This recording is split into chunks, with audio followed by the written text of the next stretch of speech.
يفعلون واصنع الفلك بأعيننا ووحينا ولا تخاطبني في الذين ظلموا إنهم مغرقون ويصنع الفلك وكلما مر عليه ملأ من قومه سخروا منه قال إن تسخروا منا فإنا نسخر منكم كما تسخرون فسوف تعلمون من يأتيه عذاب يخزيه ويحل عليه عذاب مقيم وأوحي إلى نوح اور وحی کی ہم نے إلى نوح علیہ السلام کی طرف انہو لن یؤمن کہ ہرگز ایمان نہیں لائے گا من قومکا تیری قوم میں سے الا من قد آمن مگر جو ایمان لا چکے ہیں فلا تبتئس پس آپ غمگین نہ ہو بما کانوا یفعلون بما اس سے کانوا یفعلون جو کچھ یہ لوگ کرتے ہیں وَاصْنَعِ الْفُلْكَ بِأَعْيُنِنَا وَاصْنَعْ اور آپ بنا لیجئے الفلک کشتی بِأَعْيُنِنَا ہمارے سامنے وَوَحْيِنَا اور ہمارے رہنمائی کے ساتھ وَلَا تُخَاطِبْنِي اور تو ہم سے خطاب نہ کر ہم سے مخاطب نہ ہو دعا نہ کر فِي الَّذِينَ ان لوگوں کے بارے میں ظلموا جو ظالم ہیں انہم مغرقون انہم بے شک ان کو مغرقون بے شک وہ غرق کیے جائیں گے وَيَصْنَعُ الْفُلْكَ اور وہ بناتے رہے کشتی وَكُلَّمَا مَرَّ عَلَيْهِ مَلَأٌ مِّن قَوْمِهِ وَكُلَّمَا اور جب بھی مَرَّ عَلَيْهِ گزرتا اس پر مَلَأٌ مِّن قَوْمِهِ قوم میں سے بڑے سخروا من تو استہزاء کرتے مذاق کرتے اس سے قال نوح علیہ السلام نے فرمایا ان تسخروا منا اگر تم استہزاء کرتے ہو مسخرہ کرتے ہو ہم سے فإنا نسخر منکم بے شک ہم بھی تم سے استہزاء کریں گے کما تسخرون جس طرح تم مذاق کرتے ہو فسوف تعلمون پس قریب تم جان لوگے من یأتیہ عذاب کہ کس پر آتا ہے عذاب یخزیہ رسوا کر دینے والی ویحل علیہ اور کس کے لیے لازم ہے عذاب مقیم ہمیشہ کا عذاب وَأُوحِيَ إِلَى نُوحٍ اس سے پہلے آپ نے قوم کی باتیں سنی تھی کہ حضرت نوح علیہ السلام نے بہت بڑی ایک لمبا عرصہ جد و جہد کے ساتھ محنت کے ساتھ قربانی کے ساتھ تکلیفوں کے ساتھ قوم کو دعوت تبلیغ کرتے رہے اور ایسا بھی نہیں کہ کئی سال 2 سال 10 سال 100 سال کی بات تقریباً 100 سال کے بعد پھر نسلیں بدل جاتی ہیں تو 950 سال مطلب 950 صدیاں مطلب ایک نسل گئی دوسری آئی دوسری گئی تیسری آئی تیسری گئی چوتھی آئی یہ نسل در نسل آتے رہے اور حضرت نوح علیہ السلام اس امید کے ساتھ انہیں تبلیغ کرتے رہے بڑی بڑی تکلیفوں کے ساتھ کہ یار یہ ایمان لے آئیں گے یہ ایمان لے آئیں گے لیکن جب ایک لمبا عرصہ گزرا حضرت نوح علیہ السلام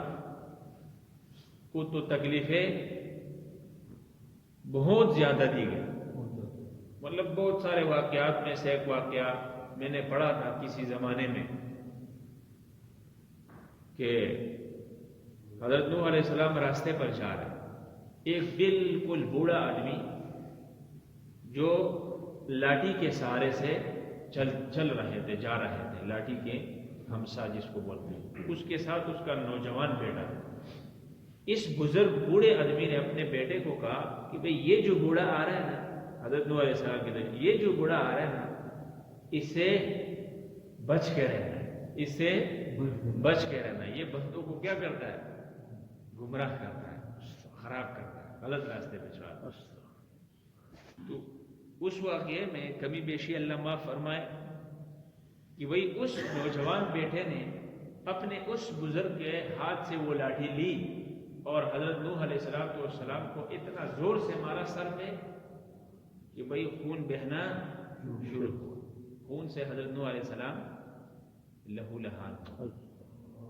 اور کبھی کبھی پتھراؤ ایسے کرتے کہ وہ گر جاتے, بے ہوش ہو جاتے, اور بے ہوشی کے بعد جب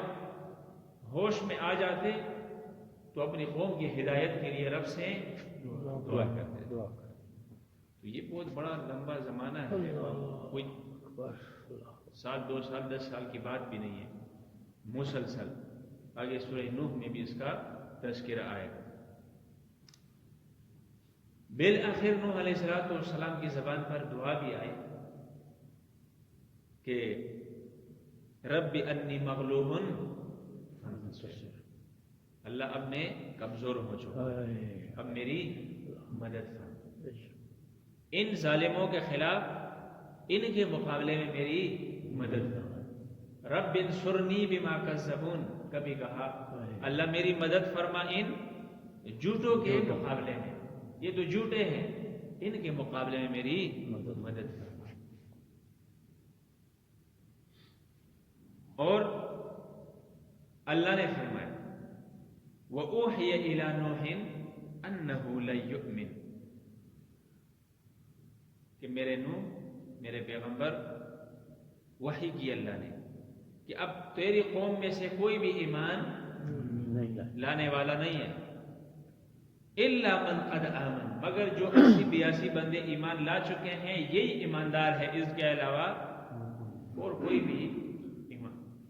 تو جب نوح علیہ السلام کی طرف یہ وحی آئی اور رب کا کلام اس نے سنا کہ یہ رب کہہ رہا ہے, اور ہدایت دینے والا بھی اللہ ہے,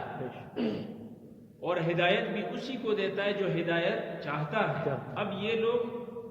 ضد میں, عناد میں, وہ جو ایک لائن ہوتا ہے, ایک حد ہوتی ہے, وہ بھی یہ کراس کر چکے ہیں. مطلب ظلم ستم کا انہوں نے انتہا کر دیا میرے اوپر, بغاوت کا انتہا انہوں نے کر دیا, اور رب کے عذاب کو انہوں نے چیلنج کر دیا.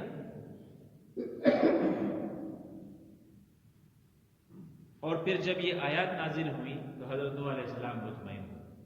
کہ اب محنت کیا ہے, فضول ہے. اور اس آیات سے اثر ملا کہ اب اللہ کی طرف سے فیصلہ آنے والا ہے. اس کے بعد سورہ نوح میں آپ سنیں گے کہ حضرت نوح علیہ السلام نے دعا کی, رب انی دعوت قومی لیلا و نہارا. یہ صورت ہے جس کے اندر فرمایا کہ لا تذر علی الارض من الکافرین دیارا انک ان تذرهم من یضل عبادک ولا یلد الا فاجرا کفارا. اللہ ان کو بھی نہ چھوڑ اور ان کی نسلوں کو بھی نہ چھوڑ, اس لیے کہ یہ تو ہے ہی گمراہ, یہ تو ہے ہی بدبخت, لیکن ان کی نسلیں اگر بعد میں بھی آئے گی نا تو وہ بھی راہ راست پہ نہیں ہوگی, ان سے اور دنیا کے اندر بغاوت بنے گا اور فساد بنے گا. اللہ کسی کو نہ چھوڑ دنیا میں. اللہ نے پھر حضرت نوح کی سن لی اور دعا قبول فرمائی, جس کا ذکر آگے آیات میں ہے وَاصْنَعِ الْفُلْكَ بِأَعْيُنِنَا, کہ میرے پیغمبر اب تو بنانا شروع کر کشتی. یہ ایجاد ہے دنیا کا, اور آدم علیہ السلام سب سے پہلے پیغمبر, سب سے پہلا انسان. جب اس کی طرف سب سے پہلے وحی آنی شروع ہوئی رب کی طرف سے, تو اس کے اندر زیادہ تر جو صنعت کاری ہے یا معیشت کاری ہے, دنیا کے جو ضروریات ہیں, اس کے متعلق حضرت آدم علیہ السلام پر وحی آئی, اور جس سے سائنسدان بھی, جس سے علماء بھی, جس سے محدثین بھی دنیا کی بیشتر چیزیں ایجاد کرتے ہیں, کہ جس میں سے ایجاد جہاز, ریل گاڑی, دوسرے تیسرے گدا گاڑی, دوسرا بیل گاڑی, یہ جتنے بھی ہیں یہ وہاں سے اس کا ایجاد. اس لیے کہ سب سے پہلا کتاب قرآن ہے, اور قرآن نے ان چیزوں کے متعلق ذکر فرمایا ہے, اور اس کے بعد پھر دنیا نے ترقی کی. بہرحال اللہ نے حضرت نوح علیہ السلام کو کہا کہ بھئی کشتی بنانا شروع کر. اب کشتی ہوتی کیا چیز ہے؟ اس سے پہلے کشتی کا نام و نشان نہیں تھا, کشتی تو تھی نہیں. تو اب ایک چیز نہ ہو تو انسان اس کو کیسے بنے؟ اس کے پاس مطلب اس کے بنانے کی کچھ چیزیں بھی مہیا نہ ہو، تو اللہ نے فرمایا بِأَعْيُنِنَا، کشتی بناؤ لیکن میرے سامنے، یعنی اللہ دیکھ رہے تھے، وَوَحْيِنَا، اور جبریل امین کو حضرت نوح علیہ السلام کی طرف بھیج رہے تھے، اور حضرت جبریل علیہ السلام بتا رہے تھے کہ اللہ فرماتے ہیں اس لکڑی سے تم نے بنانا ہے، اس درخت کے، یہ مختلف سال کی لکڑی، ساگون کی لکڑی، یہ مختلف نام ہے، مضبوط لکڑی ہوتی ہے، وہ ایک دراز عرصے تک چلتی ہے، اس لکڑی سے تم نے تختے کاٹنے ہیں، تم نے یہ میخ اس پر کیل ٹوکنا ہے اور اس طرح بنانا ہے۔ یہ مفسرین لکھتے ہیں 300 گز لمبی تھی، 300 گز یہ لمبی تھی اور 50 گز یہ چوڑی تھی، 30 گز یہ اونچی تھی، 3 منزلہ پر مشتمل تھی، ایک منزل میں انسان تھے، دوسری منزل میں سامان تھا، تیسرے منزل پہ کیا تھے؟ حیوان تھے، جو جانور تھے، اس کا ذکر آیا گیا ہے کہ دو جو انسان کی ضرورت ہوتی ہے، وہ جانور دو اور خوراک کا صرف سامان تھا، کیونکہ یہ 6 مہینے اس پانی کے اوپر رہی، 6 مہینے مسلسل یہ پانی کے اوپر رہی، جودی پہاڑ کے ساتھ جا کے، تو یہ آگے ذکر آئے گا اس کا۔ تو اللہ نے کہا وَاصْنَعِ الْفُلْكَ بِأَعْيُنِنَا وَوَحْيِنَا، اللہ بتاتے جاتے تھے، نوح علیہ السلام بناتے جاتے تھے، وَلَا تُخَاطِبْنِي، لیکن جب یہ تیار ہو جائے نا تو آپ میرے سے مطالبہ بھی نہ کریں، فِي الَّذِينَ هُمْ ظالموں کے متعلق، اس لیے کہ پھر فیصلہ ہو چکا ہوگا، پھر میں تجھے اجازت نہیں دوں گا کہ تم ان ظالموں کے متعلق میرے سے کیا مانگے، دعا کرے، دعا مانگے۔ تو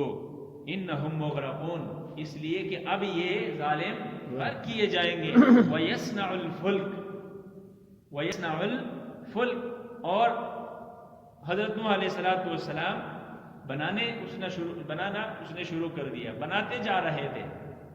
اور جب یہ صنعت کاری کر رہے تھے تو وَكُلَّمَا مَرَّ عَلَيْهِ مَلَأٌ مِّن قَوْمِهِ، تو قوم میں سے جو ان کے سردار ہوا کرتے تھے، وہ جب گزرتے تو پہلے وہ کیا سخروا من، اس کے ساتھ استہزاء کرتے تھے، ہنسی مذاق کرتے تھے، ڈرامہ بازی کرتے تھے، اور کہتے تھے کہ پہلے یہ عجیب تھا، معاذ اللہ پیغمبر تھا، اپنے آپ کو نبی کہتا تھا، اب یہ اتنا معاذ اللہ جو ہے عقل میں فطور آ گئی ہے کہ بھئی اب اس نے خشکی کے اوپر کشتی بنانا شروع کر دیا، اب یہ کشتی بنا رہا ہے، یہ خود اس کشتی میں سوار ہوگا، اب یہ کشتی چلے گا کدھر؟ خشکی کے اوپر، مطلب اس قسم کے مذاق کرتے جاتے تھے۔ تو قال ان تسخروا منا، حضرت نوح علیہ السلام نے فرمایا کہ بھئی تم ہم سے استہزاء کرتے ہو، فإنا نسخر منکم، ہم بھی تم سے ایک دن استہزاء کریں گے۔ یہ مطلب یہ نہیں ہے، قرآن کا حکم کیا ہے؟ لا يسخر قوم من قوم عسى ان يكونوا خيرا منهم، یہ آگے قرآن کا ذکر ہے کہ بھئی کوئی بندہ دوسرے کا مذاق نہ اڑائے، اس لیے کہ ہو سکتا ہے کہ جس کا مذاق اڑایا جا رہا ہے وہ بندہ اس مذاق اڑانے والے سے کیا ہو؟ بہتر ہو۔ یہ کیا جانتا ہے؟ یہ تو رب جانتا ہے، لیکن اس کا مطلب یہ ہے، نوح علیہ السلام نے فرمایا کہ بھئی اس کے بعد تمہیں خود اپنے استہزاء کا انجام معلوم ہو جائے گا کہ بھئی ہمارے استہزاء کا انجام ہمیں کیا ملا۔ یہ نہیں کہ نوح علیہ السلام اس پہ ہنس رہے تھے، مسلمان اس پہ، یہ نہیں، پیغمبر کبھی بھی اپنی امت پر نہیں ہنستا ہے۔ آگے ذکر آئے گا کہ جب کشتی چلی، بڑے بڑے موجے آئے، لوگ ڈوب رہے تھے، جن میں حضرت نوح علیہ السلام کا بیٹا کنعان بھی تھا، اس وقت آسمان کی طرف نگاہیں اٹھا کر اللہ سے کیا گریہ بازاری کر رہے تھے، وہ بھی آپ سنیں گے۔ بہرحال یہ اس کا مطلب یہ ہے، فَسَوْفَ تَعْلَمُونَ، نوح علیہ السلام نے فرمایا فَسَوْفَ، ان قریب تم جان لو گے، مَن يَأْتِيهِ عَذَابٌ يُخْزِيهِ، یہ رسوا کر دینے والی عذاب اب کس پر آتی ہے، تم ان قریب جان لو گے۔ لیکن انہیں کیا پتا کہ بھئی اللہ کہ بندے جب اللہ کا ساتھ نہ دے، یعنی دین پر نہ چلے، اللہ کے سپاہی نہ بنے، اللہ کے مجاہد نہ بنے، تو پھر اللہ تعالیٰ ایک ہی سوراخ سے اتنے تعداد میں مچھروں کو نکال کرنا لاکھوں اور کروڑوں کے حساب سے انسانوں کو کیا کر دیتا ہے؟ مار دیتا ہے، عبرت کا نشانہ بنا دیتا ہے۔ اللہ تو ایسا ذات ہے، وہ کسی بھی چیز سے اپنا کام لے سکتا ہے۔ تو کہا کہ بھائی وَيَحِلُّ عَلَيْهِ عَذَابٌ مُقِيمٌ، اور وَيَحِلُّ عَلَيْهِ، اور کس پر لازم ہوتا ہے، کس پر لازم ہوتا ہے عذاب مقیم، یہ مقیم عذاب، یہ ہمیشہ کا عذاب، یہ درد دینے والی عذاب، یہ عبرت میں مبتلا کرنے والی عذاب کس کے لیے لازم ہوتا ہے؟ تو جو اگلی آیات ہے اس کے اندر عذاب کا ذکر ہے۔ اللہ تعالی ہمیں سمجھنے